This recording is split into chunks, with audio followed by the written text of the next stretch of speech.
lo creo, lo tengo seguro porque tú lo has dicho. No he visto justo desamparado a su descendencia que mendigue el pan. Yo sé que tú me vas a dar el trabajo, Señor. Yo sé que tú me vas a sacar adelante. ¿Por qué? Porque así lo dice tu palabra. Y esta seguridad que tú tienes, dice a continuación, es una convicción, aunque tú no lo estás viendo. Muy bien, vamos pues a tratar de explicar más claramente esto. La fe está relacionada con el futuro y con lo invisible. Con lo futuro y con lo invisible. Porque es algo que esperamos en el futuro, ya sea en 3 horas, 4 horas, mañana, pasado un mes, un año, no sé. Y al mismo tiempo es algo que no podemos percibir con nuestros 5 sentidos. En el momento en el que nosotros veamos algo, ya no es fe.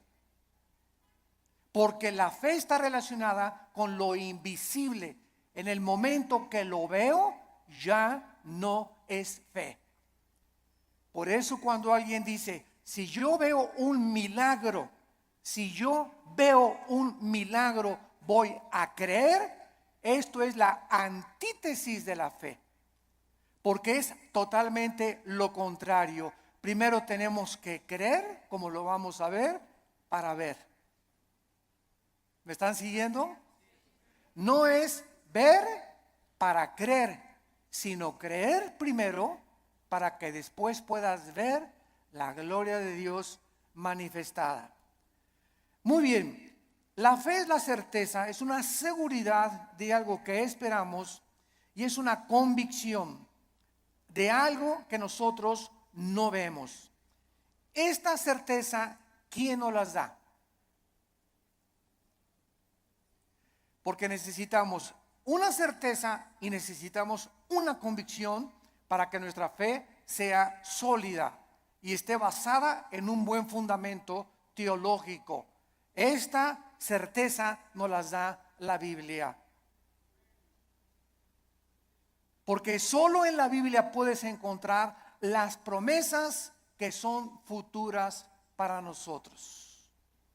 Dice Dios, si tú siembras escasamente, recoges escasamente. Si tú siembras abundantemente, recoges abundantemente. Si tú amas a tu esposa como Cristo amó la iglesia, no te imaginas las bendiciones que vendrán sobre tu vida. Si tú no amas a tu esposa como te estoy mandando en la palabra de Dios, las promesas mías que te tengo preparadas, no las vas a poder ver.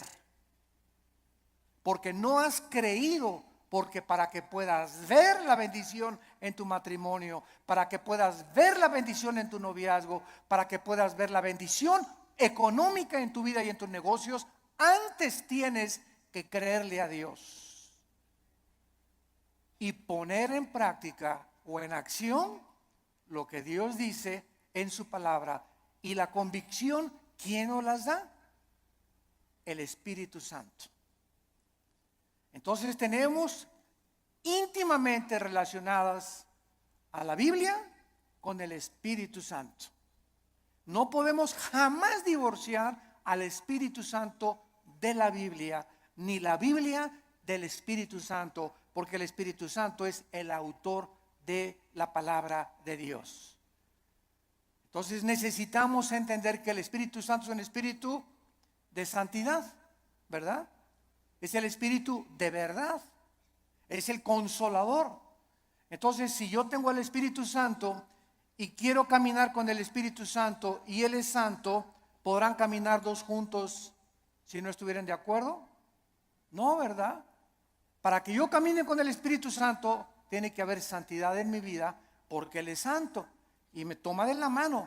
Pero el momento en el que yo camino sin santidad o comienzo a caminar en pecado en la vida, inmediatamente rompo mi comunión con el Espíritu Santo. Me suelta, es tan sensible como una paloma el Espíritu Santo.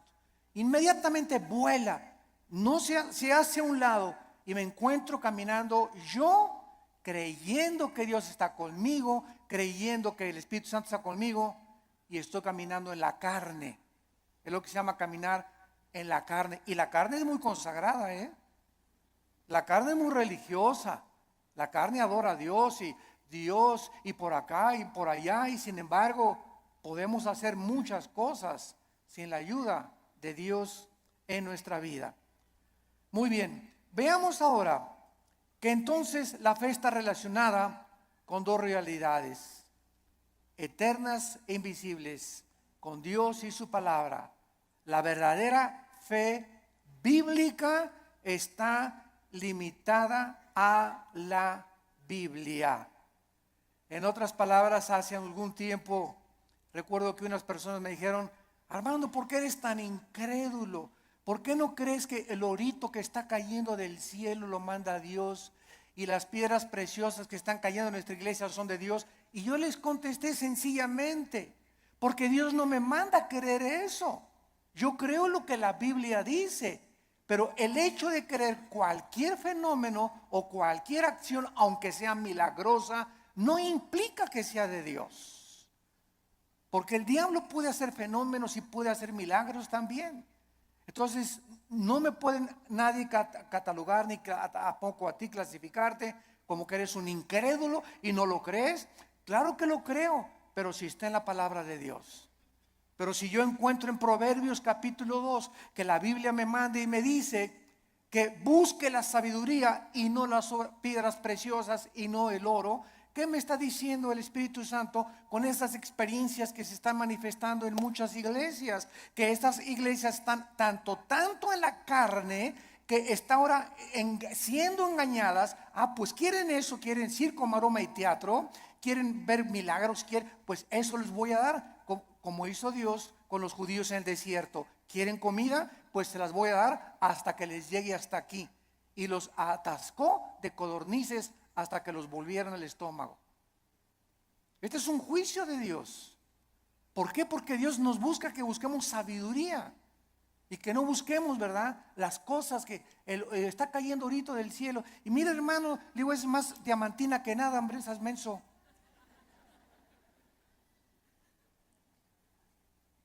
La fe está relacionada, está íntimamente ligada a la Biblia.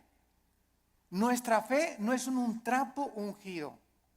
Hermano, voy a ir al río del Jordán y cuando vaya a Israel voy a meter una botellita el agua del Jordán y me la voy a traer y me la voy a echar cuando esté enfermo. O la voy a poner ahí y le voy a ya casi una veladora. Voy a traer agua del Jordán y me voy a bautizar del río Jordán. El agua del río del Jordán y el agua del río Bravo y el agua del río Nilo y el agua del río Támesis en Inglaterra es exactamente igual. El río Jordán no tiene propiedades milagrosas. Es el agua de un río donde hace 2000 años el Señor Jesucristo fue bautizado, pero el agua no tiene nada de milagroso. El río es como cualquier otro río, y el hecho que Jesús y el Bautista hayan bautizado ahí no significa que va a ser agua milagrosa. Estamos retrocediendo otra vez a Roma, a la agua bendita.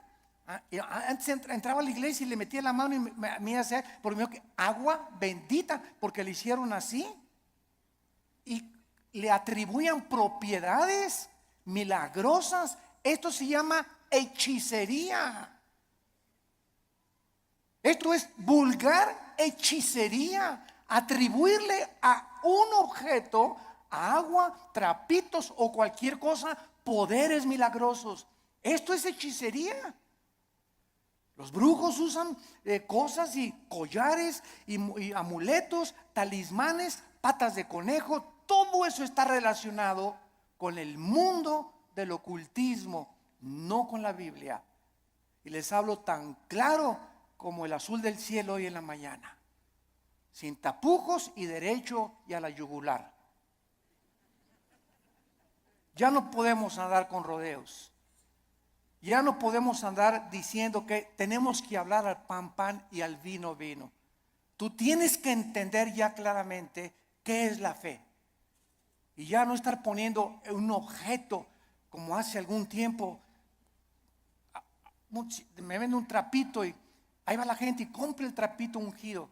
O te mando este anillo que lo compré en Jerusalén. O este collar que tiene propiedades y porque este predicador en tal parte lo anunció, y van y lo compran y se lo cuelgan y le atribuyen propiedades milagrosas, o ponen el trapito debajo de la almohada y se les va a quitar el dolor de cabeza, o va a traer que la maldición se va a ir de su casa. Todo eso está relacionado con el mundo de la hechicería. Eso ya no es fe. Y esa hechicería está entrando a las iglesias cristianas. ¿Por qué?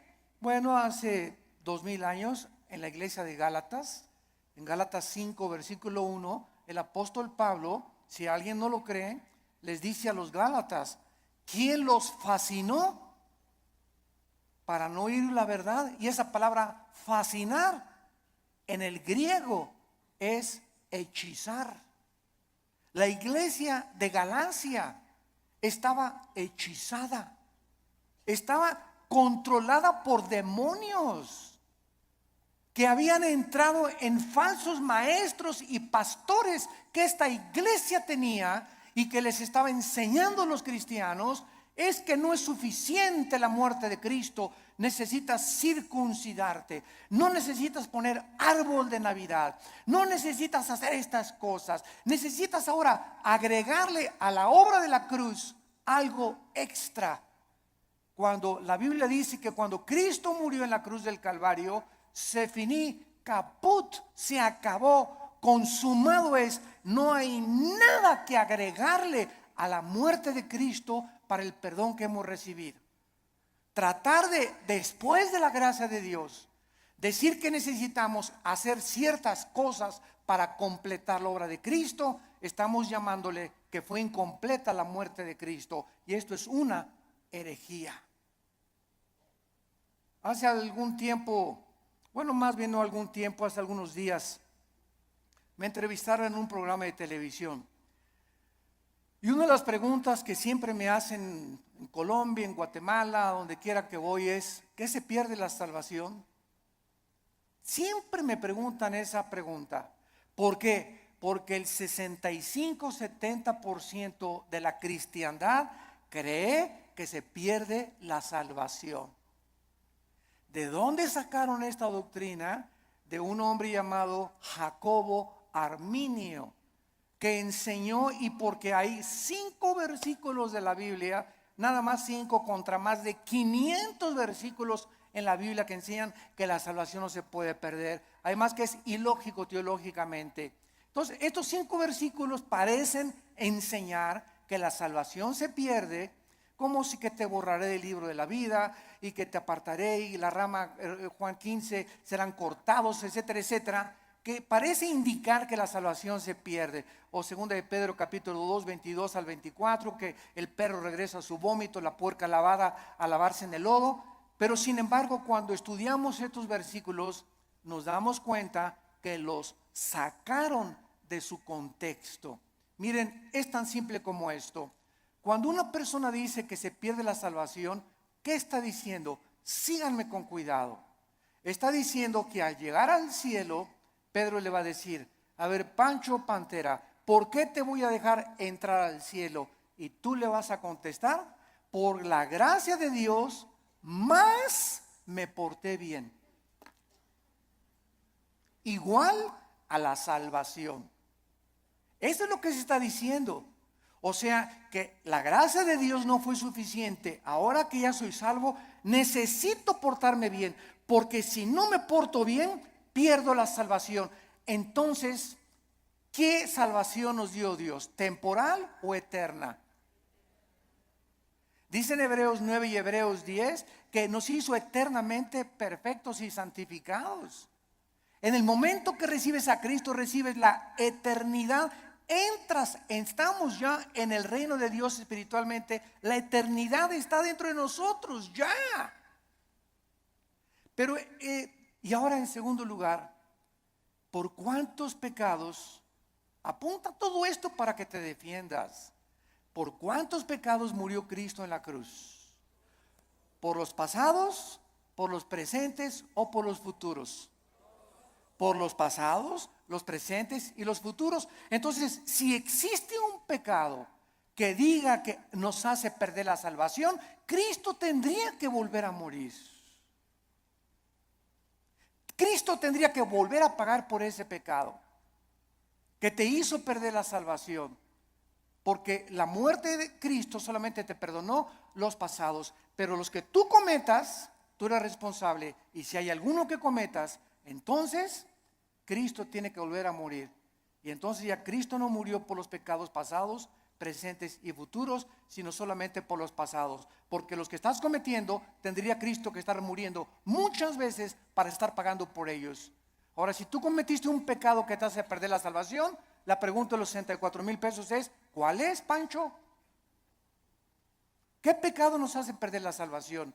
Dice 1 de Juan: la sangre de Cristo nos limpia solo de algunos. Eso dice. Ni el homosexualismo, ni el divorcio, ni el transexualismo, ni el robo, ni el crimen, ni el asesinato, ninguno de estos pecados es el pecado imperdonable. Ninguno de estos pecados es la blasfemia contra el Espíritu Santo. El único pecado que no tiene perdón no lo pueden cometer los cristianos, solo los no cristianos, que es la blasfemia contra el Espíritu, rechazar la gracia de Dios. Hechos 7, 51 y 52, que es el pecado que cometieron los fariseos. Que después de oír al Hijo de Dios, después de oír la predicación de la palabra, no te quiero, no te quiero, no te quiero. Pero un cristiano, 1 Corintios 12:2, no puede por el Espíritu ni siquiera blasfemar o maldecir al Espíritu Santo. Antes de ser cristianos, todos blasfemamos el nombre de Dios. Todos blasfemamos contra el Espíritu Santo antes de ser cristianos, ¿no es verdad? Todos cometimos pecados tremendos. Ahora, cuando nos muramos, otra pregunta: cuando nos muramos, ¿cuántos van a morir perfectos? ¿Dónde está San Anastasio por aquí? O Santa Rita de Casia. Cuando muramos, vamos a morir en pecado. A lo mejor hoy en la mañana le grité a mi esposo y me muero a las 2 de la tarde, ya me morí en pecado. A lo mejor hiciste una mentira a las 3 de la tarde y te da un ataque al corazón a las 7 de la noche, ya te moriste en pecado. Te pasaste un alto, ya te moriste en pecado si chocas. Todos nos vamos a morir con algún cierto de pecado, pero esos pecados ya fueron puestos en la cruz del Calvario. Entonces tendríamos que ir al purgatorio para pagar por esos pecados con los que morimos y no los pudimos confesar. Todo esto es absurdo y irracional teológicamente. Y podemos continuar así con los pactos, con la gracia. ¿Qué es la gracia, no? Entonces decir que se pierde la salvación es decir que es la gracia más portarme bien o hacer buenas obras para poder entrar al cielo. La fórmula está equivocada totalmente. Estás reprobado químicamente en la teología. La fórmula es la gracia más nada igual a la salvación.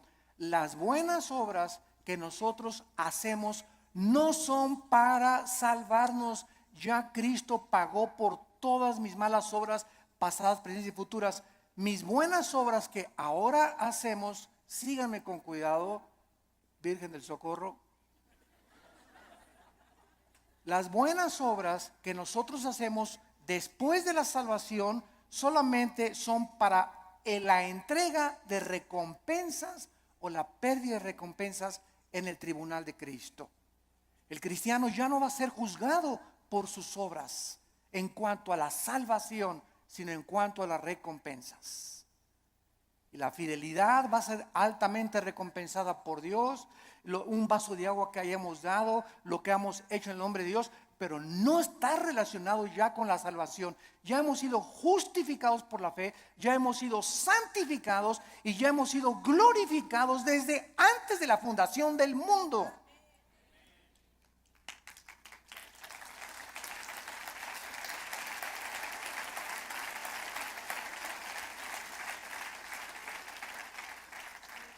Tenemos que desenterrar otra vez la doctrina de la salvación en el siglo XXI y volverla a enseñar claramente, porque el pueblo de Dios, en los errores en que está cayendo, es por no tener bases teológicas firmes, doctrinales, de una doctrina elemental como la gracia y la salvación.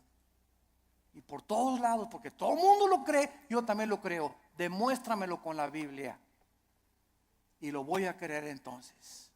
Pero no voy a creer que porque todos creen que se pierde la salvación, yo voy a creer que se pierde la salvación. Yo te lo demuestro y se los dije en la televisión, tenemos el debate con el que quiera y se lo demostramos, ¿verdad? Que es absurdo seguir creyendo que se pierde la salvación.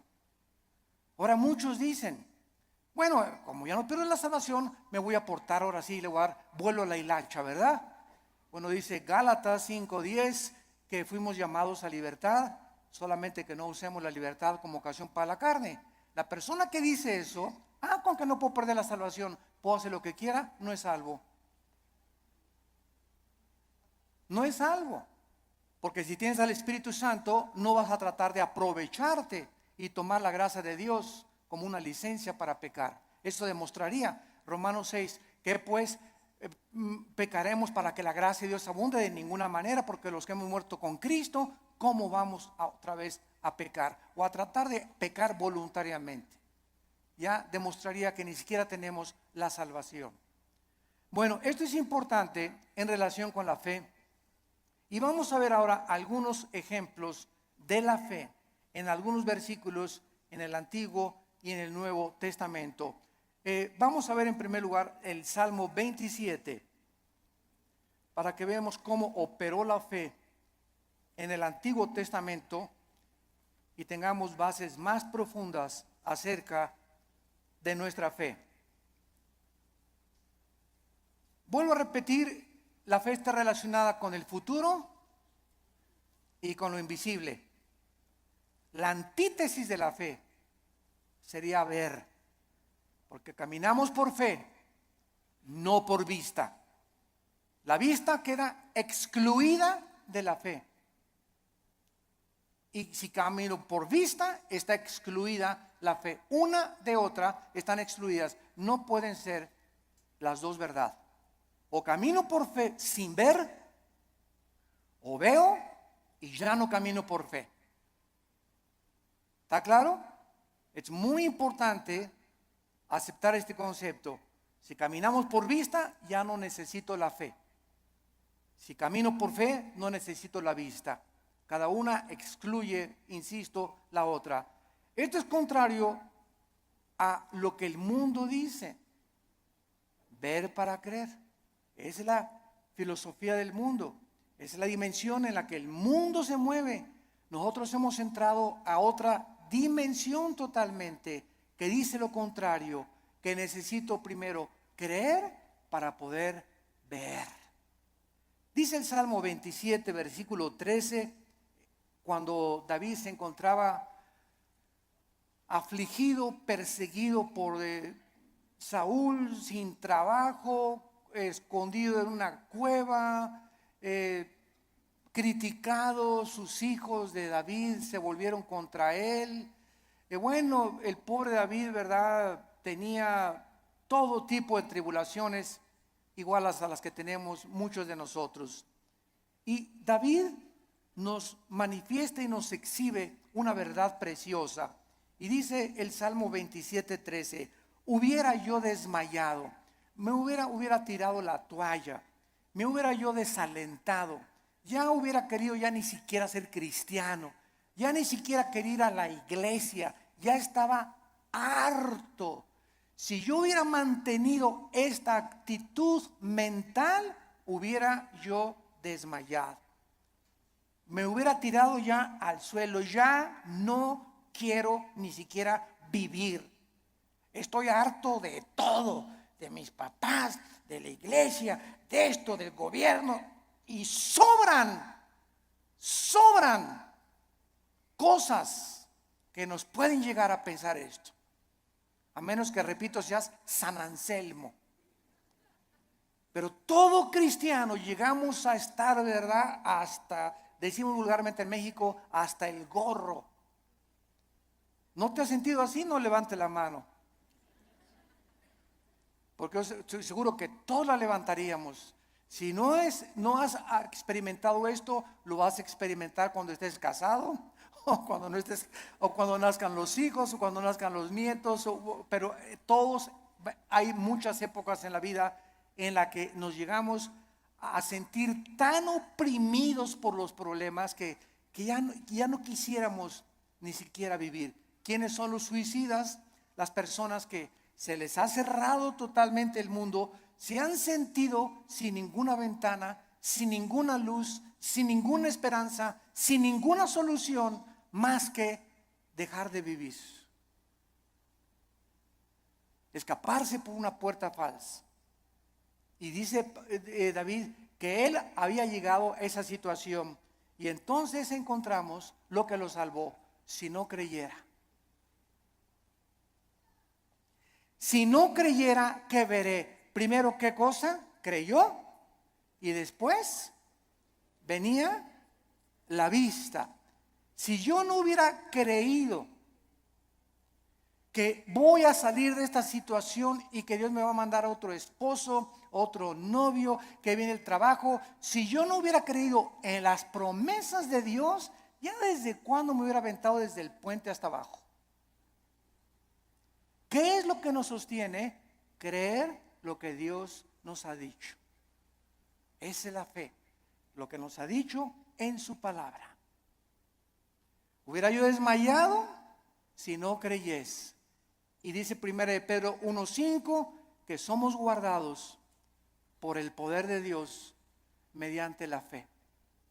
En otras palabras, cuando nos encontremos así, y créame que muchas veces al mes yo llego así en la noche, en la mañana cuando me levanto, con el Señor, cansado, ¿verdad? Con problemas, presiones emocionales, el mundo, el petróleo, la caída del dólar, problemas aquí, problemas allá, familiares. Bueno, sobran cosas para desalentarnos en la vida, sobran cosas para amargarnos, sobran cosas para desilusionarnos. Entonces ahí es cuando, en lugar de que te desmayes y te rindas y digas, tiro la toalla, me bajo del caballo, ya no quiero, andamos así con el caballo, cayéndonos del caballo. En ese momento recuerdo, oh Señor, tú eres poderoso, tú eres grande, soberano, y comienzas a sentir otra vez en el caballo y agarras las riendas. Señor, aunque no lo vea, y aunque vea todo que se está cayendo y no vea soluciones y vea el cuadro oscuro a mi alrededor, oh Dios, yo sé que tal vez hoy en la tarde o mañana veré tu bondad. Me vas a sacar del pozo de la desesperación, me vas a pintar un nuevo futuro, vas a solucionar mis problemas, y por eso sigo en mi caballo y rajámonos pinto, échele velocidad y vamos adelante. No te me rajes, México lindo y querido.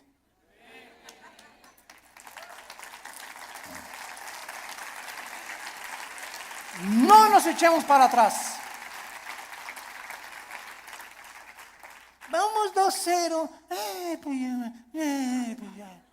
Puro gringote de 1.90, 1.95. No, ya no la hacemos. ¿Cómo que no la hacemos? ¿Cómo que no? Ándele, ¿cómo que no la hacemos? Y eso de veras nos infunde ánimo, porque es un cuadro físico de lo que espiritualmente debemos hacer nosotros: crecernos al castigo. Ya en el trabajo y nadie me quiere y me dicen risitos de oro, pero tengo nariz de corcholata.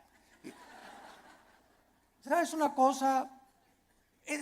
Bueno, ¿por qué comenzamos a sentirnos así? Porque estamos viéndonos en el espejo, porque estamos viendo la situación, porque estamos caminando por vista. Olvídate y desconéctate de lo que ves y lo que por tus 5 sentidos entran, y conéctate con la palabra de Dios. Diario ven a la Biblia en la mañana, cargar las pilas, la energía. Chupa la fuerza espiritual que Dios tiene para nosotros, que es la que nos va a sostener. Nos separamos de la Biblia y nos vamos al suelo. Hebreos 11:27, otro ejemplo en el Nuevo Testamento de Moisés. Hebreos 11:27. 27. Dice así: por la fe, por creer lo que Dios había dicho, porque la fe nunca la desconectemos de la Biblia, por creer lo que Dios ya había revelado en su palabra en el Antiguo Testamento. Moisés dejó Egipto. Si él hubiera sido guiado por sus emociones, vean ustedes, el temor, que es el más grande enemigo de la fe. El temor.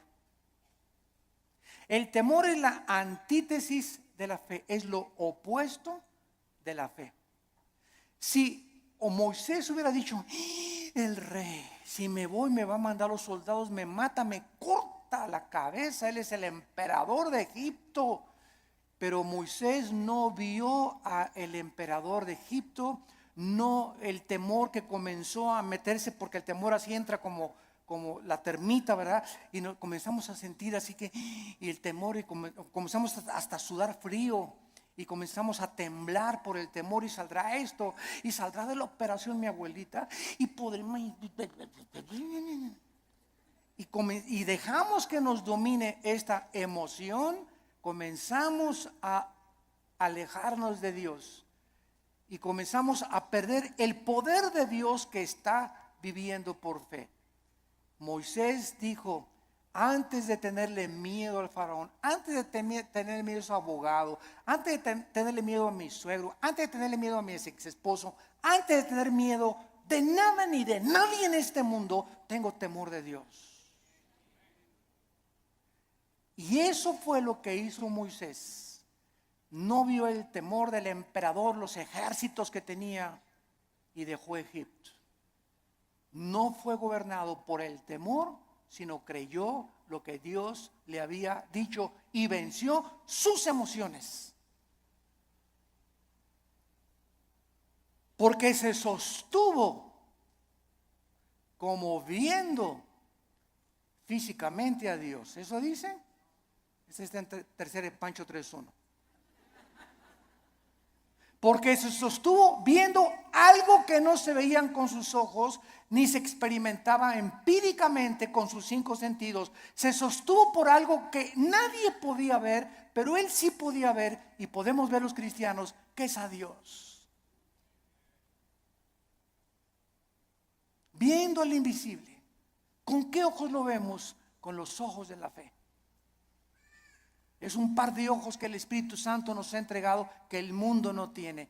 Vemos no lo que vemos, vemos las cosas que no se ven, porque las que no se ven son más reales que las que se ven. Esto fue lo que hizo que Moisés se pudiera sostener. La fe nos capacita para ver lo que el mundo no puede ver. No hay trabajo, no hay esto, no hay aquello. El mundo, terremotos, se cae. Ahora que fue el terremoto de Japón, no sé si vieron ustedes un video de los muchos que han pasado, que primero el terremoto, el tsunami y el puntillazo, la fuga de gas radioactivo. Y pasaron a una japonesita que era cristiana, como de 80 años de edad. Y está la japonesita en el video caminando y dice: aquí estaba mi casa.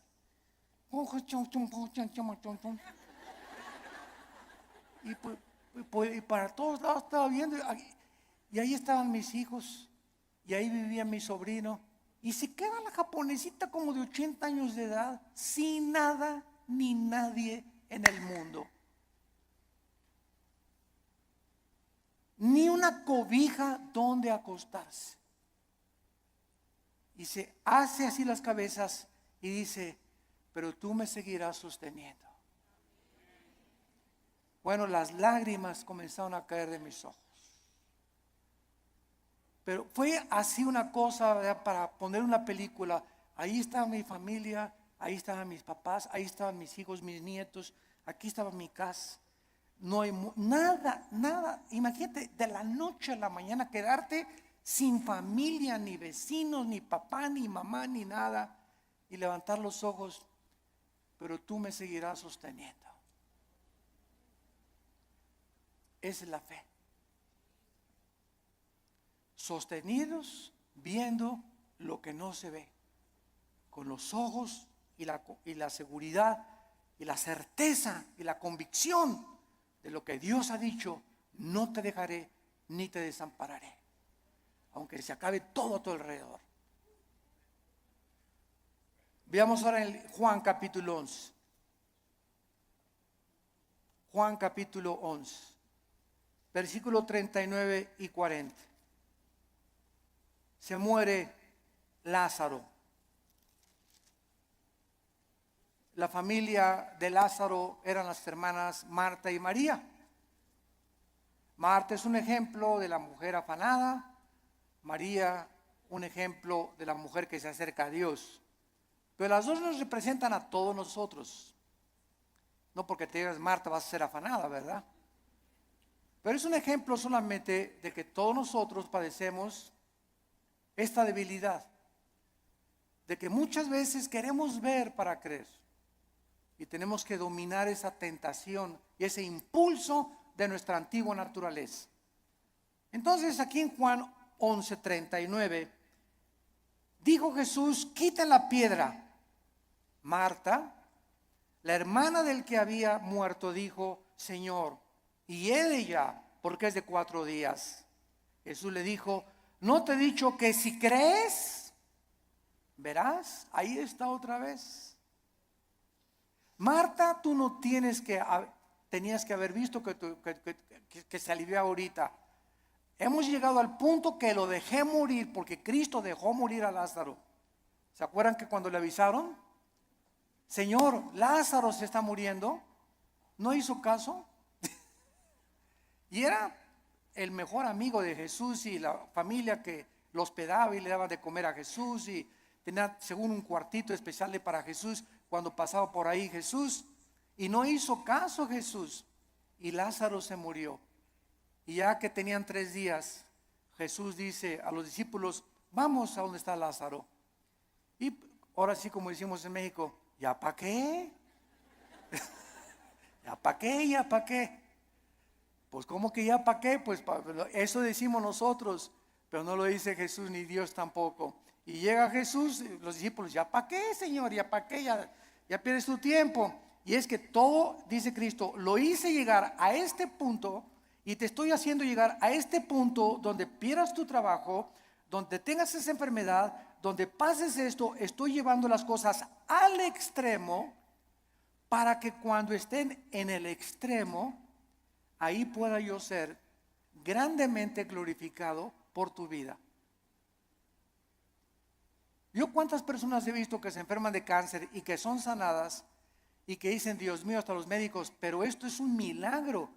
Pero si no hubiera sido esa enfermedad, no hubiera sido glorificado Dios.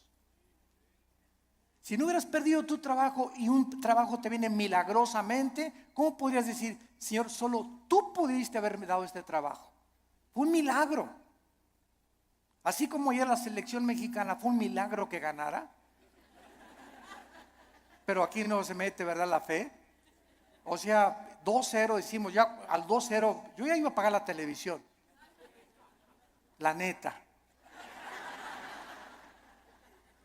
Dije, ya, otra goliza. ¿Cómo nos vamos a levantar de un 2-0 con estos gigantones de gringos, verdad? Y cuando viene y te das cuenta, ¿no? Que, caray, digo, lo que no parece, se puede convertir en una realidad. Entonces muchas veces Dios deja que lleguemos a ese 2-0 y que parezca que todo está perdido. No está perdido, porque Él es Dios y Él es alguien que ha dicho: no te dejaré, desampararé, estaré todos los días contigo hasta el fin del mundo. Podemos, aunque perdiere mi padre y mi madre, con todo Jehová no me dejará, porque Él es nuestro sostén. Y le dice Cristo a Marta: si tú crees, vas a ver la gloria de Dios. Tenemos que ver espiritualmente para poder creer. La gloria no puede venir hasta que no creamos. Por ejemplo, en el área económica, en el área matrimonial, en el área de relaciones sociales, en el área de nuestras amistades, en todo esto se cumple primero creer para ver. Dios le dice a los maridos: amen a su esposa. Tú amas a tu esposa sacrificialmente y comienzas a quitar todas las imágenes de otras mujeres de tu vida, etcétera, etcétera, y ve Dios tu fidelidad mental y espiritual, porque los pensamientos no le engañan a Dios. ¿Qué hace Dios cuando un hijo está haciendo lo que la Biblia dice porque quieres agradar a Dios? Te bendice. No te imaginas cómo te bendice. Señor, pero que tú ya tiene 20 kilos de más, Señor. ¿Cómo tú? ¿No puedes cambiar una llanta vieja por una nueva?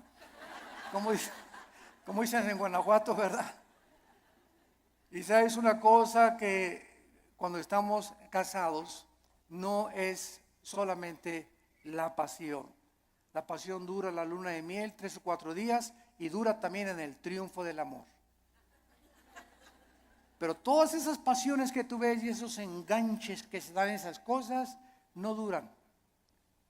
Y claro que nos seguimos besando y todo, ¿verdad? Pero entonces ya entras al matrimonio y ya entras a un nivel donde no solamente es pura pasión, hay problemas y bajadas, y comienzas a entrar a una madurez donde maduras con tu esposa y te das cuenta que es una relación que tiene que durar toda la vida hasta que la muerte nos separe, porque está basada en un cordón de 3 dobleces, que es Jesucristo.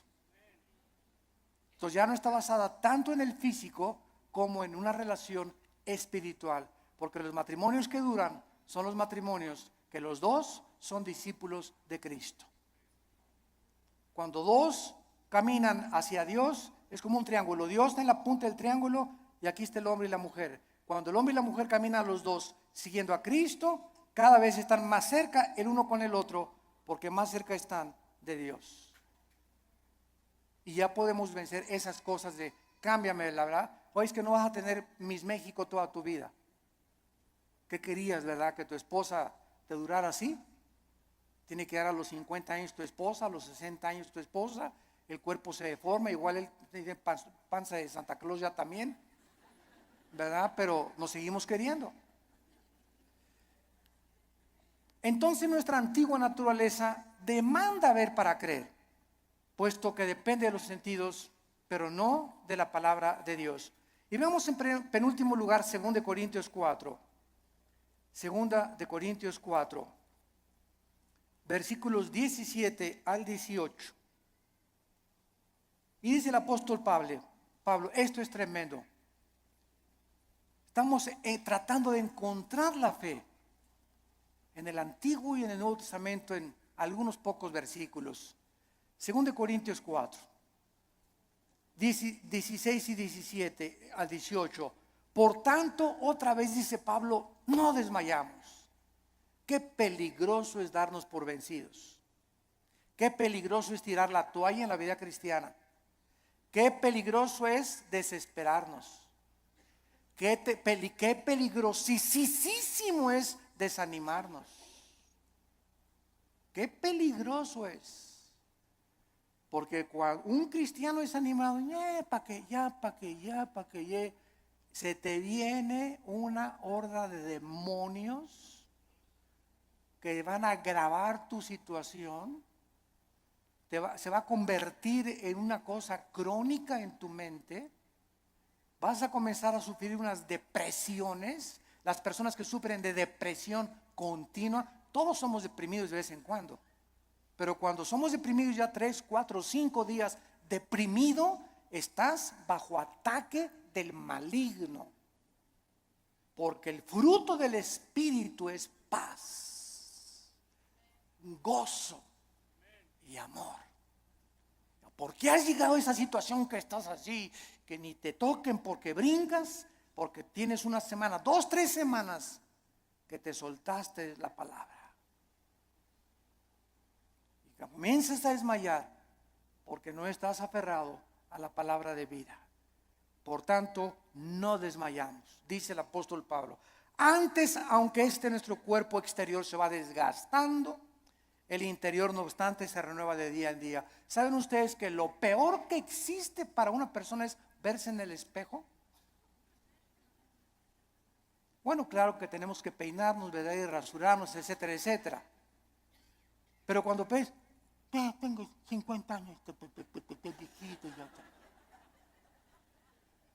No, ya tengo 70, ya para qué, ya voy de salida. ¿Cómo que vas de salida a los 70 años? Ya tengo 80, ya voy de salida, ya para qué. ¿Cómo que vas de 80? A los 80 años Moisés fue llamado por Dios. A los 80 años Caleb le dijo a Josué, dame más montañas para conquistar. Cuando comenzamos a vernos físicamente, no, pues es que dicen que a los 60, a los 70 se deteriora el cuerpo. Eso dice la ciencia, pero dice uno de los salmos que cuando nosotros confiamos en Dios, seremos fructíferos como las palmeras, tendremos fuerzas como las del búfalo y creceremos como los cedros del Líbano para continuar anunciando la justicia de Dios. ¡Qué viejo ni qué viejo! Dejemos que nuestro cuerpo se siga desgastando. Yo les he hablado tantas veces de nuestra abuela materna que murió hace algún tiempo, de 97 años de edad. Mi abuelita, 97 años de edad, no usaba bastón. Nunca se convirtió a los casi 80 años de edad, después de haber sido 30 años presidenta de la Acción Católica de México. A los 80 años de edad, vivió todavía 17 años más a los 97 en sus 5 sentidos. Y se levantaba a las 7 de la mañana, se emperifollaba y se ponía su loción Sanborns, se cubría todo, ¿verdad? Y caminaba, era la loción famosa en aquel tiempo, ¿verdad? Y la más barata también. Y estaba a los estudios y la llevaba a los estudios en la mañana y en la tarde. ¿Ahora dónde vamos, hijito? Me decía a las 5 o 6 de la tarde del domingo. Le digo, abuelita, tú a tu casa y yo a la mía, le decía. Porque todavía se quería, traía cuerda a los 95, 96 años, traía cuerda todavía, porque, a ver, y vamos a ver una película mejor de Walt Disney, ¿no? Y llévame a cenar, abuelita, que me desgastas, abuelita, me dio más de 50 años de edad, pero ¿qué era lo que la sostenía ella? Y que era, nunca, siempre el gozo, siempre contenta, ¿verdad? Regañando a todos y por aquí y por allá. Se parece mucho a mi mamá, ahorita usted la conoce, a la generala y mamá, ¿verdad?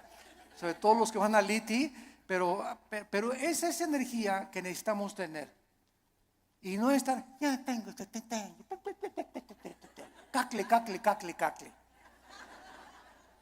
El interior se va renovando. Y este cuerpo corrupto vas a echar a los gusanos y al panteón y vamos a resucitar. Así como una semilla contiene un árbol y fruto y ramas, esa semilla, ahí está todo. Así cuando se siembra va a resucitar en un cuerpo glorificado. Y nos vamos a ver, y cuál cacle ni cake, nada, ¿verdad? Sino que tenemos que mantener esa energía y esas fuerzas, esas ganas para vivir para Dios. Porque los que se mueren pronto son los que no tienen ganas de vivir para Dios. Ya, para que ya yo llegué, ya voy de salida.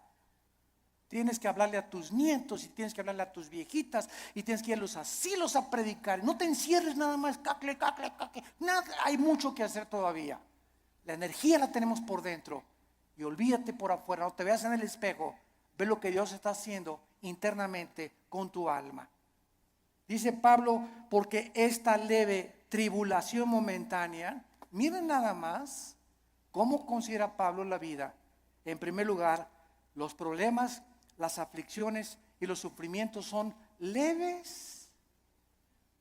Dice Pablo, es como si un mosquito me hubiera picado. Todo lo que he sufrido, las pedradas, la persecución, me arrastraron, mis hijos me dejaron, a mi esposa las violaron, fui castigado por Dios. David y Pablo, todo lo que sufrió y lo encerraron en la cárcel, todo ha sido leve y además temporal, momentáneo, porque Pablo no veía y como un perro,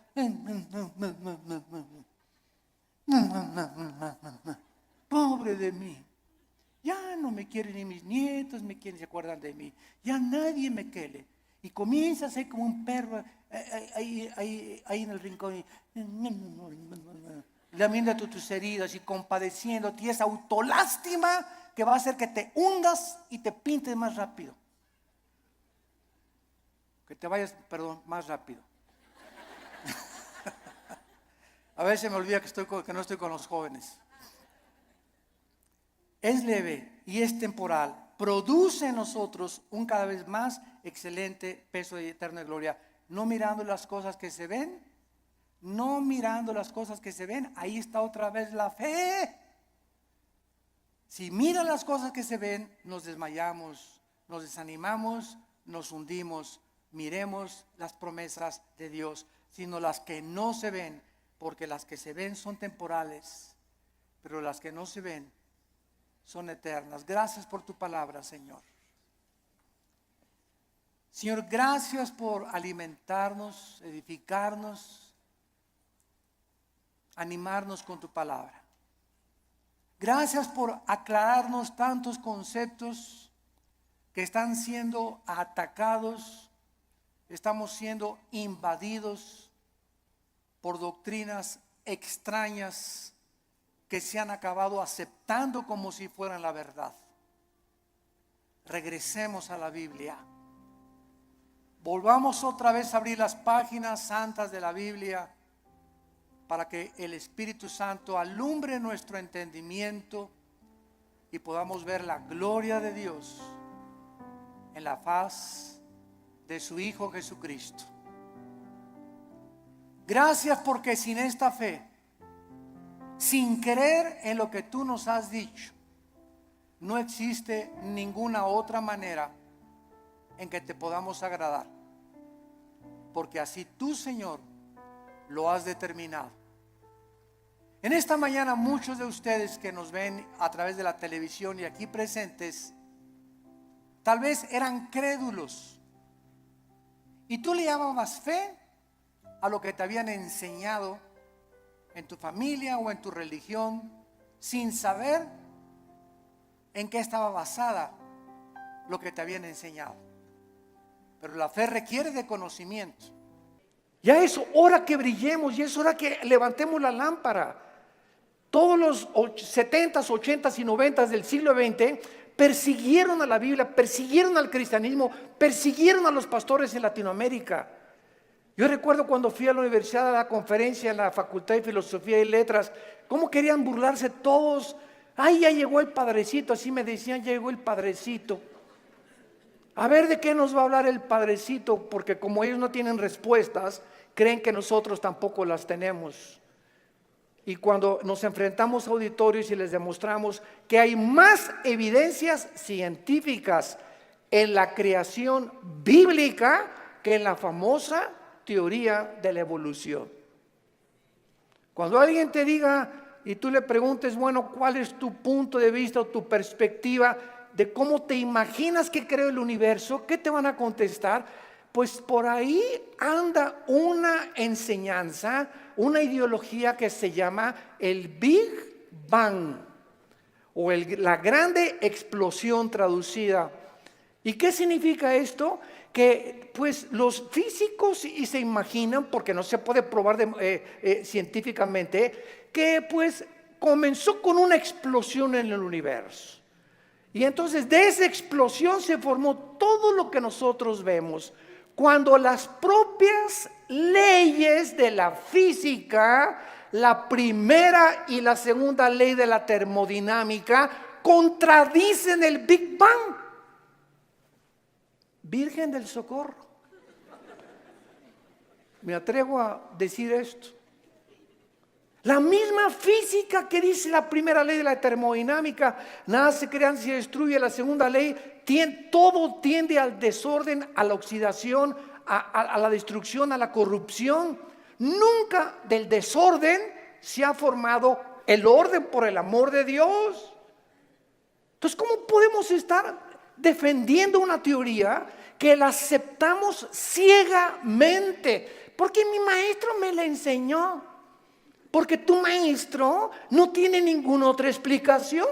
Y como dijo Don Teofilito, como decimos aquí en México, ni la tendrán si no vienen a la Biblia. Porque por medio de la ciencia y por medio de la intelectualidad, que es limitada, el ser humano no puede traspasar y trascender la dimensión espiritual, la dimensión del mundo invisible. Entonces el intelecto choca contra las cosas que no entiende y al llegar ahí se vuelven locos. Entonces no puede el ser humano comprender la inmensidad del universo que nos rodea, ni los caminos ni los pensamientos de Dios, porque son más altos que los nuestros. Dios tuvo que bajar hace 2000 años en la persona de Jesús para Él comunicarnos y revelarnos los secretos que se encuentran detrás de su universo, de su soberanía, de la tierra, de dónde venimos, los animales, la genética y la ciencia, que continúan como demostrando y comprobando simplemente que la Biblia tenía la razón. Y es hora de hablar, y es hora de tener una confrontación directa, porque el mundo se está hundiendo en la confusión teológica, en la confusión ideológica. Los gobiernos los invitamos al próximo desayuno en junio, ya les dieron su volante titulado El fracaso de los gobiernos humanos. Otra vez, ¿verdad? Vamos a examinar todos los gobiernos, nazismo, fascismo, monarquías, democracias, etcétera, etcétera. ¿Por qué ninguno ha funcionado? ¿Por qué siguen peleándose? ¿Por qué ahorita ya los partidos políticos en todas partes del mundo, ya sus convicciones, los estatutos en los que formaron sus partidos están deshaciéndose y contagiándose con el otro? Es como si nosotros dijéramos, soy cristiano, pero me voy a juntar con los mormones y con los musulmanes. Cuando los principios de los musulmanes, los principios de los mormones y el cristianismo se contradicen unos a otros. Entonces, ¿creo realmente que mis convicciones son reales y es la verdad? ¿O necesito otras ideologías porque no estoy seguro de lo que yo creo? Es una tristeza, se están derrumbando ante nuestros ojos todas las ideologías y todas las filosofías del mundo. Los sistemas de pensamiento están confundidísimos como jamás lo habían estado. Gubernamentalmente, teológicamente, filosóficamente, económicamente, es una confusión en el mundo tremenda. Es el estrés por el cual vive la gente. Es una incertidumbre de dónde está la verdad, dónde está la luz, quién tiene la verdad. Tú dices que en aquella religión, tú dices que en aquella religión. Discúlpame, en ninguna religión, en la persona de Jesucristo. Porque tú puedes tener X religión sin tener la verdad, ni tener al Hijo de Dios en tu vida. Él fue el que vino y nos dijo: no los católicos, no los evangélicos, no los nazarenos, no los mormones. Jesús dijo: yo soy la verdad. Y cuando Él entra a tu vida, se te caen las vendas. Y de alguna forma el entendimiento se nos comienza a expandir.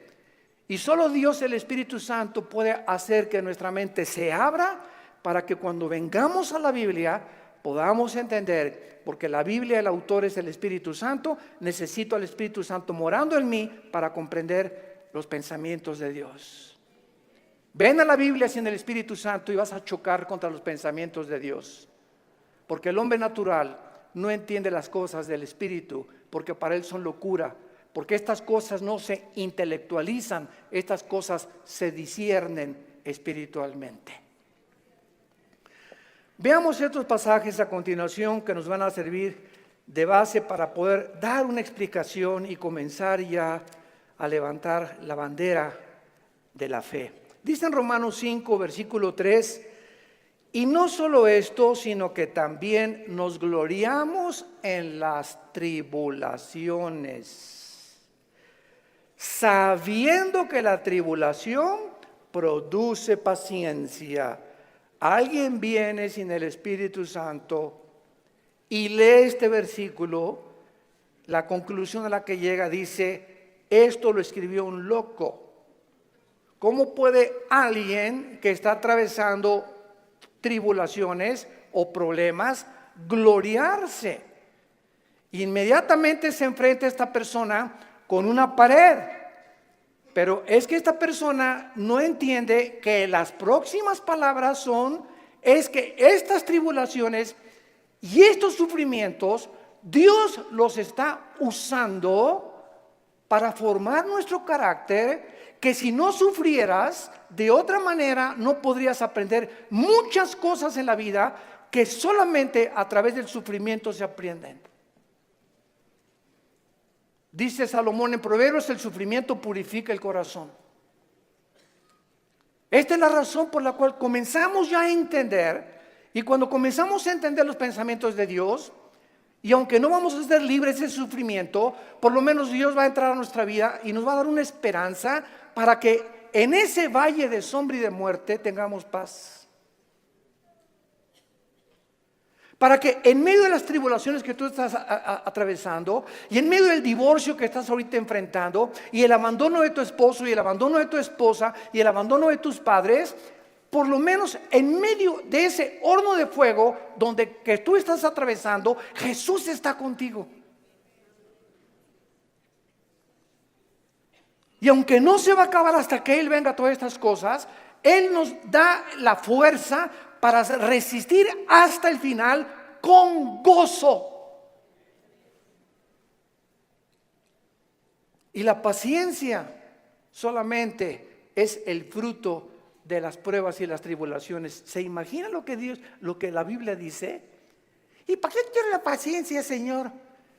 Si no tienes paciencia, te vas a casar con el chavo equivocado. Si no tienes paciencia, te vas a casar con la muchacha equivocada. Si no tienes paciencia y eres una persona impulsiva que compras y vendes, etcétera, etcétera, sin meditar ni reflexionar nada, vas a comprar la casa equivocada, el carro equivocado, el viaje que Dios no quería que hicieras lo vas a hacer por tu impaciencia, porque por naturaleza somos impacientes. Entonces la Biblia nos comienza a abrir los ojos y nos dice, espérame tantito, la paciencia es una virtud elemental para que puedas tomar decisiones y no te arrepientas el día de mañana. Pues yo quiero la paciencia, Señor. Viene entonces el fuego de la prueba. No tengas miedo de las tribulaciones. Mi esposo, hermano, parece un martillo conmigo y duro y duro y duro y duro. Hermana, pues mientras más, te está haciendo tu esposito, sin que te des cuenta, estás desarrollando una capacidad para aguantar. Que si no quieres hacer eso, pues sácate un cuchillo y vete sobre él entonces. Y acaba con tus problemas. Hace muchos años, quiero irme con mucha calma con estas conferencias porque son muy importantes y tratar no se imaginan, oren por nosotros, por mi esposa y por nosotros, nuestros hijos. Necesitamos mucho de las oraciones de todos ustedes. Y le pido a Dios mucha oración, que siempre que yo estoy enfrente de un público pueda yo tener la capacidad de explicar su bendita y profunda palabra. Hace muchos años había un dramaturgo inglés llamado Oscar Wilde. Y él hizo muchísimas obras de teatro. Yo me acuerdo, tenía como 18, 19 años de edad, formé parte de un elenco teatral llamado Hamlet. Y en una de las cosas que yo tenía que declarar durante el escenario, en el teatro, representando a Hamlet, ¿verdad? Dice así la obra de William Shakespeare: morir, dormir, no más. ¿Qué es más levantado para el espíritu? Levantar las armas contra un piélago de calamidades y haciéndole frente a acabar con ellas, o esperar el sufrimiento y dormir y morir no más. En otras palabras, este dramaturgo que no era cristiano, pero creía en Dios, Oscar Wilde, y tenía problemas morales, ¿verdad? No nos vamos a meter con eso ahorita. Oscar Wilde pudo entender que la vida es o mueres o vives. Ahora, escojo vivir, aguántate. Le decía a mi papá, no chille, agarre piedras. Estamos vivos, no es Disneylandia, por el amor de Dios, ya madura. No es Reino Aventura. No estamos en el milenio todavía, estamos en un mundo de una raza humana caída, donde hay pecado, muerte, oscuridad, sombras, tristeza, enfermedades, violencia, etcétera, etcétera. Y vamos a través de esta serie a explicar por qué permitió Dios esto. Y nos vamos a dar cuenta, cuando veamos la explicación de Dios, vamos a levantar las manos, te voy a decir, Señor, profunda es tu sabiduría y tu gracia y tu misericordia. Cuán profundos son tus pensamientos.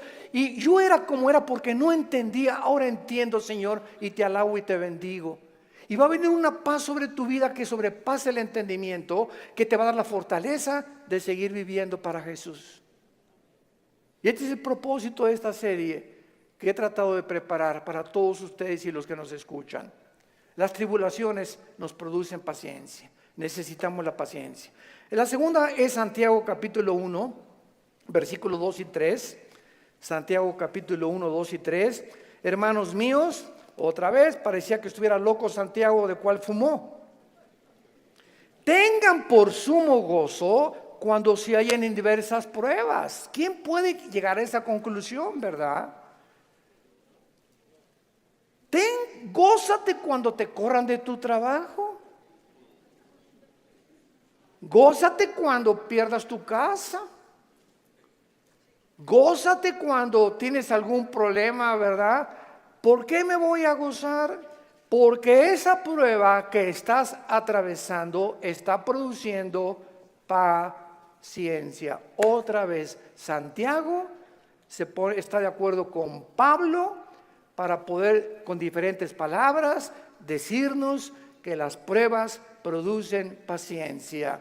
Entonces tú llegas a tu casa con tu esposa. ¿Qué crees, mi chenchita? ¿Qué, mi amor? Estás tan contento, te veo. Te ascendieron de puesto. No, mi amor, al contrario, me corrieron. ¿Quién podría reaccionar así? Nadie, ¿verdad? Ni marihuano. Nadie podía reaccionar de esa manera, más que un cristiano que vive en el Espíritu. Y la esposa, oye, pero ¿sabes una cosa? Esto no es para que te pongas contento. Sí, mi amor, ¿sabes una cosa? Porque acuérdate, Romanos 8:28, todas las cosas contribuyen para nuestro bien. Y no me corrieron porque haya sido ladrón, borracho, parrandero, jugador o defraudador. Me corrieron, ¿verdad? Por políticas, lo que tú quieras. Pero ¿sabes por qué me gozo, mi amor? Porque creo lo que dice la Biblia. Ahorita mi única reacción se había llegado: vieja, sácamela de don Julio reposado. Y vamos a ponernos los dos hasta atrás. Esta vida no vale gorro. Vamos a divertir. Que nada, y que Dios ni qué cristianismo. Esa es la otra reacción. Y comenzar con la autolástima y comenzar a amargarte contra Dios. ¿Te das cuenta? Entonces, en lugar de que tomemos esa actitud, la Biblia nos muestra que nos enfrentemos a los problemas con otra actitud, porque cuando Dios ve que tú enfrentas esa actitud y que tú llegas a tu casa y Señor, gracias, te alabo, yo no entiendo por qué me corrieron. Lo único que sé es que tu palabra dice: no desmayes, no tengas miedo, yo soy tu Dios, nunca te dejaré, nunca te abandonaré. Y estoy seguro que viene un trabajo mucho mejor que el que yo tenía, en el momento en el que Dios ve desde el cielo que nuestra reacción aquí en la tierra es diferente a la de los demás seres humanos. Dios nos bendice.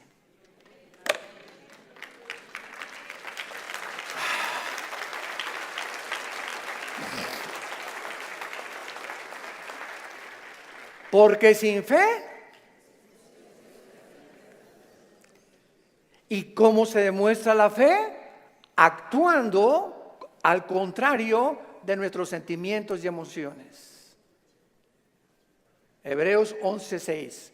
Y el versículo 1 de Hebreos 11 dice: y la fe es la certeza de lo que se espera, la convicción de lo que no se ve. Veamos y metamos aquí un microscopio. La fe está relacionada con el futuro y con lo invisible. Es una certeza, es una seguridad de algo que está adelante de mí, que estoy esperando. Y aunque yo no lo vea, estoy seguro que viene a mi vida. Y además estoy tan convencido, aunque no lo vea. La fe, si no es algo que tú estás esperando y no estás convencido, tu fe es la fe de los demonios. Dice Santiago capítulo 2 que los demonios también creen. No, yo creo en Dios. Pero ¿sabes una cosa? Tú dices que crees en Dios intelectualmente, pero no demuestras que tú crees en Dios por la forma como tratas a tu esposa, por la forma como tratas a tus padres, por la forma como ves a las mujeres. Este pueblo, Marcos 7, dijo Jesús, de labios me honra. ¿Cuánta gente hay por todos lados? Iban a desayunos y yo creo en Dios, pero sus acciones, su conducta contradice la piedad que ellos expresan o que creen tener en su corazón. Entonces te vuelves un hipócrita, te vuelves un falso cristiano, porque la fe tiene que, dice Santiago, sin obras no es fe. La salvación es por la fe, pero la forma de demostrar que esa fe es salvífica, que realmente nos ha transformado, es cuando vemos que ha transformado mi vida. Ya no soy el que yo era antes, antier, o hace un mes o hace 6 meses. Ahora cambió mi vida con mi esposa, la forma como veo a mis hijos, la forma como manejo mi negocio, la forma como me relaciono con la gente, la forma como veo a los gobiernos. Cambia completamente mi vida. Y si yo no manifiesto esta actitud o esta nueva conducta, no es cierto que soy cristiano. Y lo vamos a ver en el tercer pasaje, 1 de Pedro capítulo 1. Y ahí vamos a comenzar nuestra serie. Esta es la introducción. En 1 de Pedro capítulo 1, versículo del 6 al 9, escribe el apóstol Pedro, y los recipientes de esta carta eran judíos perseguidos por Roma. Esta carta fue dirigida a cristianos que están siendo perseguidos o sufriendo por su fe, en lo cual vosotros os alegráis, aunque ahora por un poco de tiempo, si es necesario, tengáis que ser afligidos en diversas pruebas, para que sometida a prueba vuestra fe, mucho más preciosa que el oro, el cual aunque perecedero se prueba, con fuego se añade en alabanza, gloria y honra cuando sea manifestado Jesucristo, a quien amáis sin haberle visto, en quien creyendo, aunque ahora no lo veáis, os alegráis con gozo inefable y glorioso, obteniendo el fin de vuestra fe, que es la salvación de vuestras almas. En otras palabras, y este es el tercer principio espiritual de nuestra serie, la fe de todos aquellos que han dicho: Jesús, entra a mi vida. Ayer en el desayuno tuvimos más de 35 decisiones, gracias a Dios, y la gente que hace una decisión por Jesucristo, quiero que lo sepas, tu fe va a ser probada. Tu fe va a ser probada. ¿Y saben ustedes dónde comienza a ser probada? En la familia, con tus hermanos y con tus papás o con tus primos. ¿Por qué? Porque la primera prueba de la fe es la persecución. Ayer nos contaba mi hermano Alejandro, él es el director del Instituto Teológico Internacional del ITI, y nos contó una anécdota mientras veníamos de Toluca al desayuno en el camino, que yo no la conocía de mi hermano. Y me dice: Armando, tú sabes que cuando yo me convertí, porque él fue el primero en la casa que se convirtió. Y yo los correteé como 2 o 3 años. Una vez quise incendiar una reunión de oración. El gadareno era Pinocho comparado con los demonios que yo traía. Y se los digo en serio. Y me dice mi hermano: tú sabes que cuando yo me convertí, guié a la casa, y mi mamá inmediatamente me quiso correr. Ya te metiste con una secta, quién sabe qué te metieron, etcétera, etcétera. Total, dice, me tuve que salir de la casa, y a los 4 días regresé a la casa. ¿Y qué crees? Estaba un cuñado mío, nuestras hermanas, la abuela, los tíos, y me hicieron juicio. Todos alrededor de la mesa, diciéndome, a ver, acércate por favor, estamos escuchando que ya te cambiaste de religión y que andas por ahí con unos aleluyas y quién sabe qué tantas cosas. Y en esta familia la única religión que tenemos es tal y tal y tal y tal cosa. Y dice mi hermano, yo lo único que hice es a todos ellos que me hicieron juicio por haber aceptado a Cristo, en lugar de que contentos de que dejé las drogas, porque era bien hipioso mi hermano antes y le metía todo, ¿verdad? En lugar de que estuvieran contentos, estaban completamente enojados que yo había comenzado a leer la Biblia. Y lo único que les dije fue, puse la Biblia en medio de todos y les dije, ¿la han leído? Y comenzaron todos a voltearse unos con los otros. No, Chepo.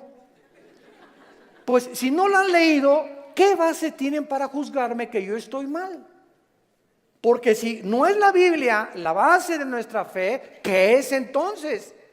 Yo no les dije que fui con los mormones ni que fui con soy un musulmán. Estoy en un grupo de cristianos que leemos la Biblia. Y si ustedes no leen la Biblia, no tienen ninguna base. Dice mi hermano, desde esa vez nunca se volvieron a meter conmigo. Pero vino la persecución inmediatamente y vendrá contra ti también. Y comienza en la propia familia. ¿Por qué? Porque Dios nos sacó de las tinieblas de nuestra familia para regresar a nuestra familia e iluminarlos y sacarlos también al reino admirable de la vida de Jesucristo. Y si tú en tu familia no eres una luz y en tu medio donde trabajas no eres una luz y no estás dando testimonio de Jesucristo, tu cristianismo es religioso nada más. Y recibirán poder. ¿Para qué? Para poder enfrentar al mundo. Sin ese poder no se puede enfrentar al mundo. Hechos 1:8, y recibirán al Espíritu Santo y me serán testigos. Entonces vemos nosotros que tiene un propósito todo esto. Muy bien, vamos pues a comenzar esta serie con las siguientes declaraciones y reflexiones. No cabe duda que vivimos en un mundo completamente disfuncional. No hay un solo matrimonio funcional. El matrimonio es la unión de dos extraterrestres. Pero por si fuera poco, dos extraterrestres que ninguno se conoce ni se entiende el uno al otro. Y vas a tener 60 años de casado, como dijo un gran predicador hace algún tiempo en un estadio en Estados Unidos que lo escuché. Yo tengo 60 años de casado más o menos y sigo sin entender a mi esposa. Y como dijo Dios Teofilito, ni las vamos a acabar de entender. Porque no nos manda Dios entenderlas, nos manda Dios amarlas.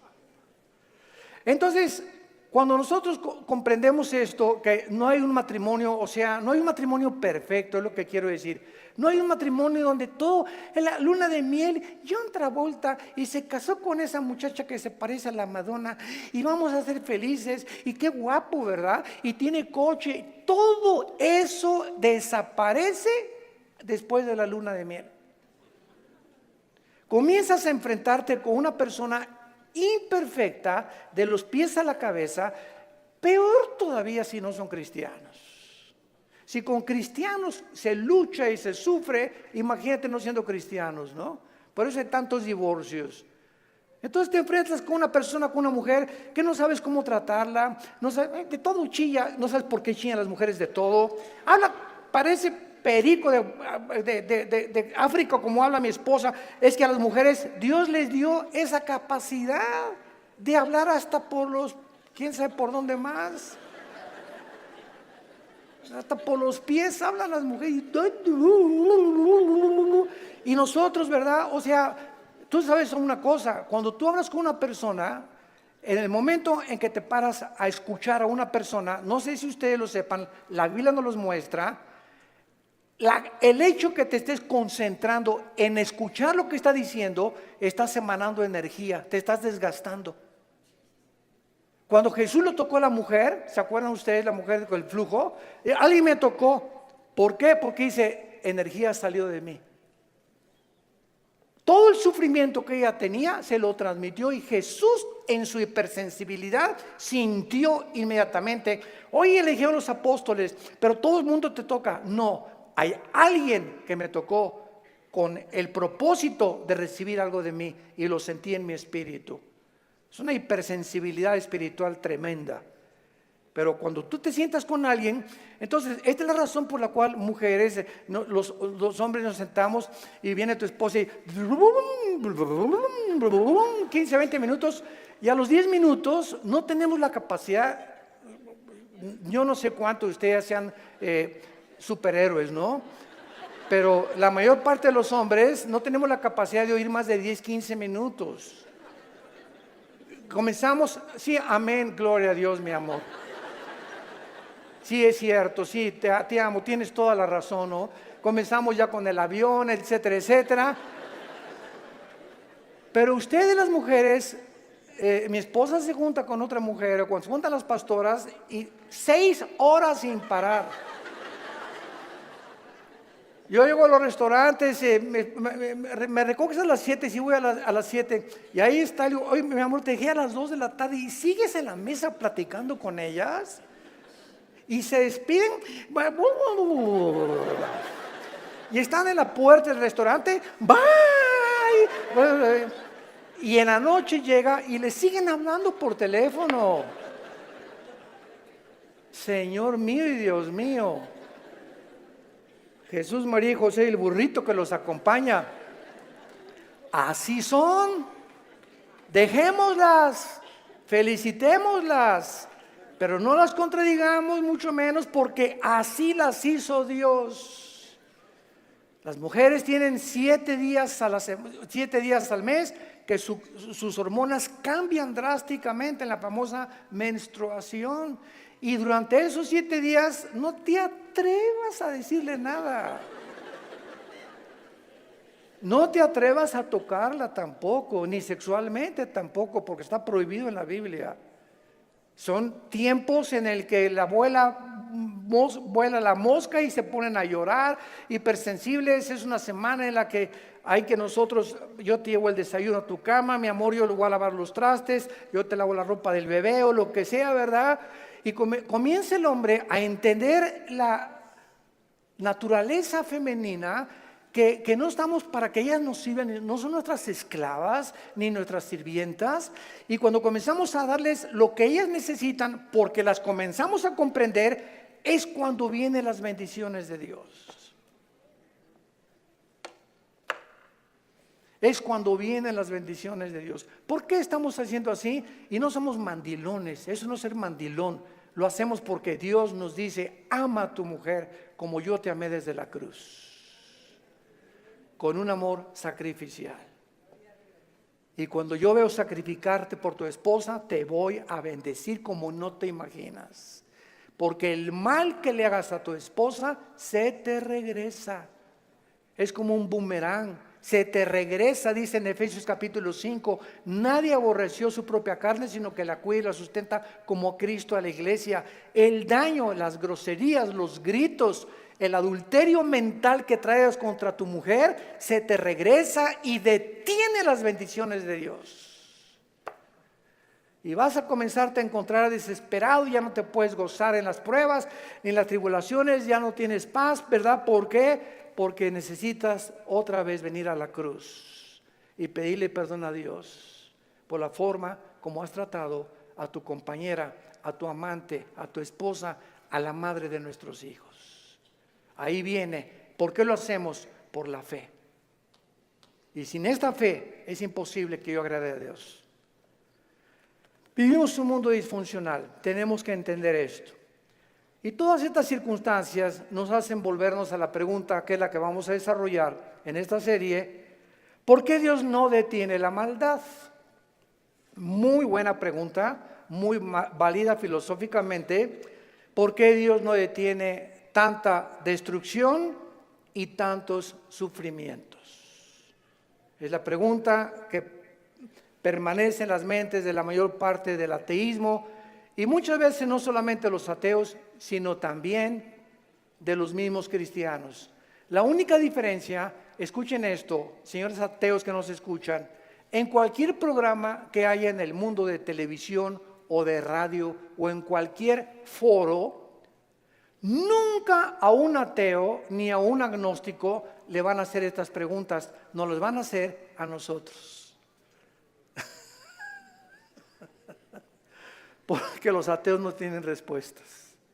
Y como no tienen respuestas, por eso se enojan contra Dios y por eso se amargan y por eso dicen que son ateos. Entonces, si el mundo va a cuestionar a algún ser humano para que le responda, no va a ir con los ateos, van a ir con nosotros. A ver, ¿tú qué te dices, cristianito? Dime esto y esto y esto. Hace mucho les conté un incidente que lo he repetido así. Una vez estaba platicando sobre el ateísmo en el Hotel María Isabel, salimos del desayuno hace algunos años y me aborda una persona en el elevador, pero así, ¿verdad? Usted es el señor Altuve, así, mucho gusto, ¿cómo está? Ya entramos al elevador juntos. Usted dice que Dios es todopoderoso, ¿verdad? Pero con esa actitud, ¿verdad? Usted dice que es todopoderoso, ¿verdad? Sí, efectivamente Dios es todopoderoso. Y si es todopoderoso, ¿por qué no acaba con el diablo si él tiene poder?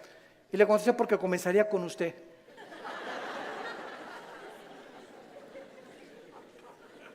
Dele gracias a Dios. Le cambió completamente su perspectiva, ¿no? O por lo menos ya le di tarea para ir reflexionando ella a su casa, de que hay respuestas y que si realmente Jesús hubiera venido o ahorita acabara con la maldad, acabaría con todos, porque perverso y engañoso es el corazón de todos los seres humanos. Entonces démosle gracias a Dios que no lo ha hecho y que en su paciencia, dice en 2 de Pedro capítulo 3, está esperando para que todos o la mayor parte de los seres humanos se arrepientan antes de que juzgue severamente este mundo. Muy bien, entonces por causa de no tener estas respuestas que demandan sus mentes finitas, cuando una persona astrofísico, ateo, demandan respuestas, no se ponen en la posición honesta de decir, bueno, ok, yo ando buscando por qué el sufrimiento y la maldad, pero me voy a poner en una posición honesta. Yo soy un ser humano, amén, lo soy. Si soy un ser humano y si existe Dios, es lógico, vamos a decir una línea lógica elemental, es lógico que sea un ser sobrenatural y sería imposible poder comprender los pensamientos, así como un niño no comprende los pensamientos de su padre, ni de un filósofo. Aunque es el mismo cerebro, no está desarrollado el niño de 6 años como el de uno de 25 años de edad. Entonces, siguiendo esta línea de lógica, si existe un Dios, tiene que ser mucho, mucho más grande. Entonces, yo estoy ante un universo lleno de misterios, estamos llenos de misterios. Si hay extraterrestres, si no hay extraterrestres, si existen los hoyos negros, si no los hoyos negros, si es el otro, que cómo comenzó el universo, de dónde venimos, bla, bla, bla. Estamos llenos de misterios. Entonces, estos misterios no voy nunca a comprenderlos con la mente de caracol que tengo, porque si existe Dios, es un ser hiperdimensional. ¿Qué necesito? Buscar dónde lo puedo encontrar. Si existe un Dios, ¿dónde lo puedo encontrar?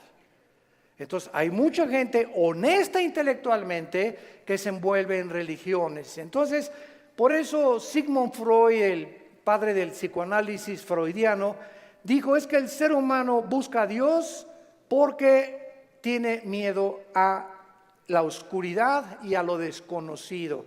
Y entonces este temor inconsciente, escribió Freud, es lo que impulsa a muchos seres humanos a buscar a un Dios. Se equivocó completamente, porque aun cuando fuera así y me está guiando el temor a lo desconocido, dice la Biblia, me encontrarás porque me buscarás con todo tu corazón. Yo les confieso en mi caso particular, a los 25 años de edad me encontraba yo en un momento existencial en mi vida que estaba yo en el lodo, así estaba yo en el suelo completamente. Anduve buscando en tantas religiones y por acá y por allá. También experimenté con algunas drogas. Era borracho, parrandero, jugador, mujeriego. Me decían el aventurero de Tlalnepantla. Aunque no vivía en Tlalnepantla. Y a través de esta crisis existencial, mi hermano ya se había convertido en mi hermano Alejandro. Y caí de rodillas un día porque los amenacé. Llegaba mi hermano con los cristianos: Armando, arrepiéntete, mira, ustedes están locos. Y llegaban ahí, ¿verdad? Y hasta comenzaron a pelar, en ese tiempo se comenzaron a peinar como Jesús, así. Y se ponían hasta unas túnicas blancas y me parecían locos, freaks, como le decimos en inglés, ¿no? Y dije, no, están más locos que nada, es la nueva onda, ¿verdad? Y peace and love y todo así, amorosos y todo, no me convencían. Hasta que llegó esta crisis existencial en mi vida, en la que ya no tuve más que hacer. Intenté quitarme la vida 2 veces. Ya no quería vivir, dije, no hay propósito, significado en mi vida. Y en esa crisis caí a las 4 o 5 de la mañana recordando las palabras que siempre mi hermano, antes de irse a la casa, oraban por mí. Y esas oraciones que hacían por mí en la casa me llegaron a tocar las fibras más sin que yo lo supiera, movieron mi espíritu. Y me levantó el Señor, creo, a las 3, 4 de la mañana y caí de rodillas. Le dije, Dios, si tú existes, te necesito. No sé quién eres, pero yo te necesito si tú existes. Y si es verdad que es tu Hijo, al quien tú escogiste y en quien el cual tenías tu complacencia y lo mandaste para que lo oyéramos a Jesús, no dijiste que oyéramos a Buda, ni a Mahatma Gandhi, ni a Mahoma. Tú dijiste a Él oír. Si es Jesús, yo lo necesito en mi vida. Le hablé a mi hermano a las 4 de la mañana, pasó por mí a las 5 de la mañana, me llevó a la casa de un misionero bautista con un corazón impresionante por el amor de las almas, y ahí estuve yo en un mes de febrero, marzo, ¿verdad?, de 1974, caí de rodillas junto al piano, que era un músico misionero, y le grité a Dios. Me comenzó con la Biblia: por cuanto todos han pecado y son apartados de la gloria de Dios, la paga del pecado es la muerte. Juan 3:16, Dios te ama, etcétera, etcétera. Y comencé a llorar y a llorar y a llorar y a llorar durante 40 minutos llorando. Y yo no sabía ni por qué lloraba, pero estaba llorando. Sentía que eran capas que se me quitaban así encima. Y ahí quedé tirado todavía como media hora. Ya me dijo, el misionero dijo, vamos a dejar a tu hermano aquí solo en mi estudio. Ya salí yo y sentí como que me habían quitado, ¿verdad?, todas las frustraciones y desilusiones y traiciones que traía, y mentiras de todo lo que, programas virulentos que el mundo me puso. Y fue la forma en la que Jesús me dijo, ¿verdad?, tú eres a quien tú estás persiguiendo. Y de ahí en entonces, ¿verdad?, mi vida fue cambiada radicalmente. Yo supe que había llegado al final de mi vida y que si Él era Jesús, yo tenía que dedicar mi vida a Él. No había ninguna aventura más grande en la cual un hombre pueda aventurarse a vivir más que conocer a Dios. No hay una aventura más grande. Conocerle es el más grandioso afecto de nuestros sentidos y amarle el más grande de nuestros propósitos. A los 3 años de que comencé a trabajar yo en la hotelería, era gerente del hotel, el que acabamos de ir ahorita en la reunión de los pastores en Acapulco, enfrente de la Diana. Estuve de gerente como 1 año, gerente en el Hotel Camino Real de Polanco, etcétera, etcétera. Y le dije a Dios, me voy de misionero. Yo creí que Dios me había llamado para otra cosa, me fui de misionero y me fui a la sierra de Oaxaca, entre la Costa Chica y la Costa Grande, entre Oaxaca y Guerrero. 3 años durmiendo en pisos de adobe. Mi cojín era un ladrillo envuelto en periódicos y me tapaba en la noche con periódicos, con los indígenas. Yo creí que me había llamado Dios para ser misionero, porque los misioneros que conocí en Acapulco me mandaron para que yo fuera, y lo único que me daban era un cheque de $100 al mes. Comíamos lo que pescábamos, las almendras que arrancábamos y los mangos que quitábamos de los árboles durante 3 años de mi vida. Y ahí conocí la máxima de las pobrezas. Más pobre no puede ser. Yo dormido en camas de piedra, hermano, te gané. En covachas, estas eran chozas de adobe. Y además había un pueblo ahí que se llamaba El Ciruelo, cerca de Tejucunicuilapa, en la Costa Chica, que era de leprosos. Y me acuerdo que un día me dijeron, es que ¿por qué están tapados así? Es que son leprosos. Y yo creí a las 2 de la mañana que Dios me había llamado a morir con lepra. Y le dije a las 2 de la mañana, Dios, si ese es mi destino, Señor, aquí estoy. Yo no sabía ni qué contagios era la lepra, ni conocía mucho de la lepra, pero yo creí que Dios me había llamado para morir como un leproso. Y ya, ¿verdad? Pasaron los 3 años, regresé a Acapulco, comencé a predicar, a fundar movimientos de estudios bíblicos en las casas. En 1979 la organización del famoso evangelista, que vamos a orar por él, Luis Palau, se está muriendo de cáncer, por cierto. Tiene cáncer en los pulmones, Luis Palau. Me hablaron a formar parte del equipo de Luis Palau. Del 79, 80 y 81 estuve como evangelista por toda la República, todo Tabasco, Guerrero, Veracruz, pueblito en pueblito, predicando de choza en choza, pueblito. Nos corretearon, nos aventaron piedras, nos aventaron palos, me lastimaron 2 veces, me enfermé con malaria, me enfermé con calentura de 40 grados, etcétera, etcétera. Y todas estas fueron, ¿qué cosa? Pruebas. Dios estaba forjando carácter en mi vida, que era muy importante para lo que más tarde me tenía que enseñar. Y el secreto, quiero decirles a ustedes, el más grande secreto de la vida es no amargarte. Es el más grande secreto de la vida cristiana. Un cristiano amargado no entra a la tierra de Canaán. No pasas Canaán.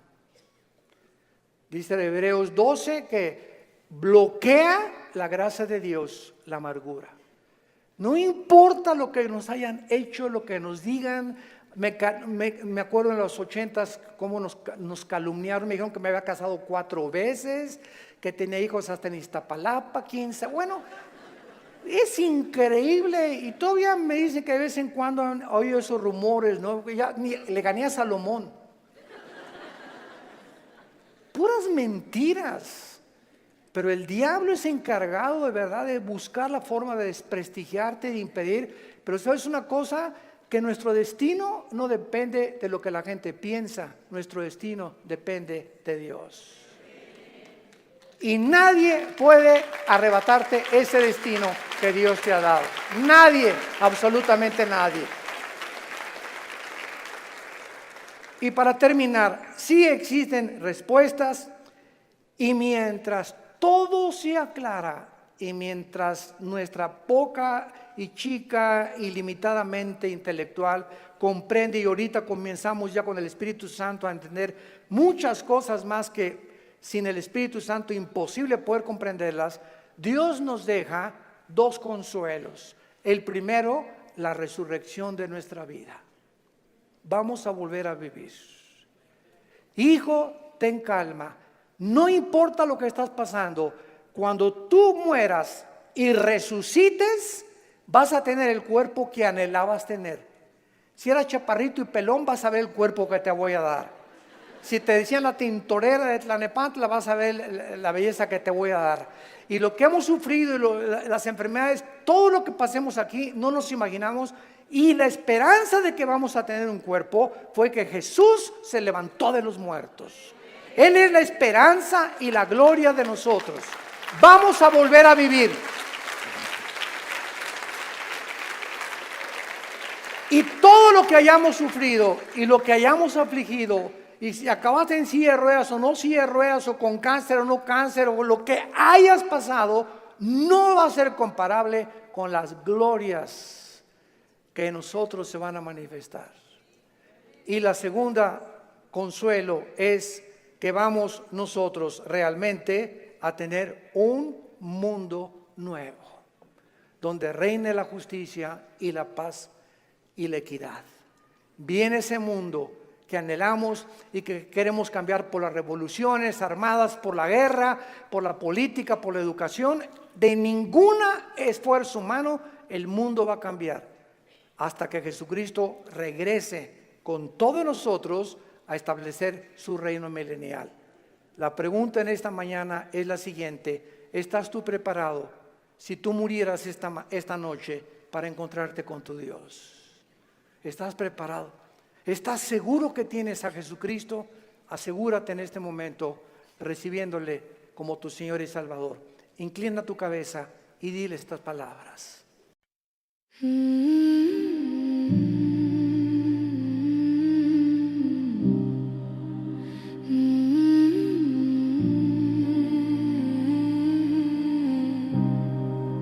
When you walk through that doorway, the room forgot its sound. The air grew still around me as your footsteps faded out. I tried to catch the moment where our story came undone, but silence shook the walls like something breaking one by one. Every shadow on the floor still knows the shape you used to be, and I keep chasing empty spaces where your warmth should be. After the door you closed, the world rewrote its name. The constellations trembled like they carried all my blame.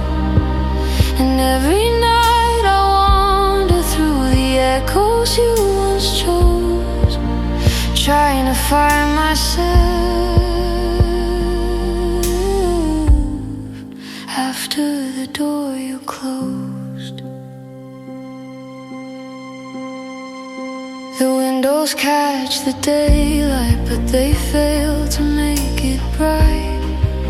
Your absence turns the morning into fragments of the night.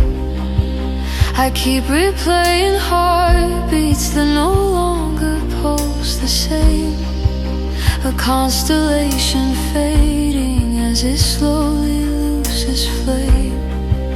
If healing had a language, I've forgotten how it goes, 'cause every word I whisper still resembles yours the most. After the door you closed, the word rewrote its name. The constellations tremble like they carried all my blame. And every night I wander through the echoes you once chose, trying to find myself after the door you close. Maybe time will learn the rhythm of a heart without your beat. Maybe silence finds its courage where our memories used to meet. But tonight I'm still the ruins of a love I can't let go. Standing in the doorway's glow. After the door you close, the world reshaped its walls, and I'm still learning how to rise after a quiet fall. If every star is honest, they still whisper what I know. I'm trying to move after the door you closed.